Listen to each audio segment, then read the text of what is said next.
Ih, bohong. Aku hanya memikirkan satu peraturan penting. Kenapa kau lakukan hari ini kalau kau bisa melakukannya besok? Few moments later.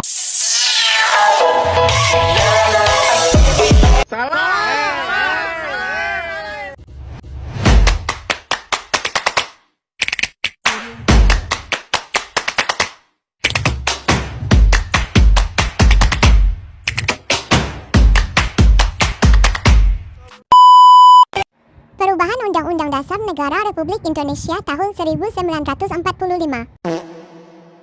Perubahan Undang-Undang Dasar adalah proses mengubah isi, menambah, menghapus, atau menyusun ulang pasal-pasal dalam Undang-Undang Dasar suatu negara.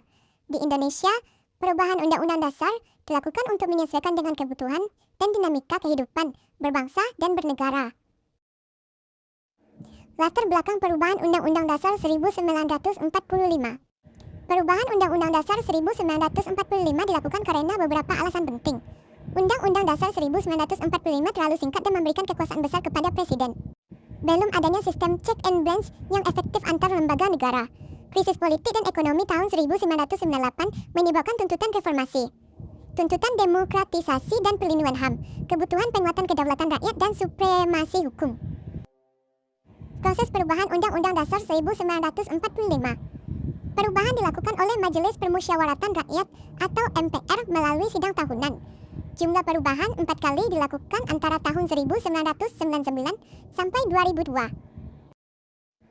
Amandemen pertama dilakukan pada tahun 1999, fokus perubahannya kekuasaan legislatif dan eksekutif. Kedua, pada tahun 2000, HAM, pendidikan dan wilayah negara. Ketiga, pada tahun 2001, pemilu langsung, kekuasaan kehakiman. Keempat, pada tahun 2002, penetapan lembaga negara, DPD, dan mekanisme perubahan Undang-Undang Dasar. Hasil perubahan Undang-Undang Dasar 1945. 1. Presiden dan Wakil Presiden dipilih langsung oleh rakyat. Masa jabatan dibatasi maksimal 2 periode atau 10 tahun. Kedua, sistem pemilu langsung, umum, bebas, rahasia, jujur, dan adil. Atau luber jurdil, memilih DPR, DPD, Presiden, Wakil Presiden, dan DPRD. Ketiga, lembaga negara baru, DPD atau Dewan Perwakilan Daerah, MK atau Mahkamah Konstitusi, KY atau Komisi Yudisial. Keempat, hak asasi manusia atau HAM, tercantum dalam bab 10A Undang-Undang Dasar 1945, menjamin hak hidup, hak berpendapat, beragama, berserikat, mendapat pendidikan, dan lainnya. Kelima, check and balance, lembaga negara seperti DPR, Presiden, MK, MA, dan BPK mempunyai kewenangan yang saling mengontrol. Mekanisme perubahan Undang-Undang Dasar, Pasal 37 Undang-Undang Dasar 1945. Usulan diajukan minimal oleh sepertiga anggota MPR.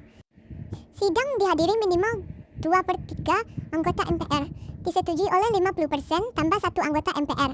Tidak boleh mengubah pembukaan Undang-Undang Dasar 1945, bentuk Negara Kesatuan Republik Indonesia atau NKRI. Tujuan perubahan undang-undang mewujudkan sistem pemerintahan yang demokratis dan adil, menjamin keadilan sosial, meningkatkan partisipasi rakyat dalam mewujudkan negara hukum yang berdaulat, adil, dan sejahtera.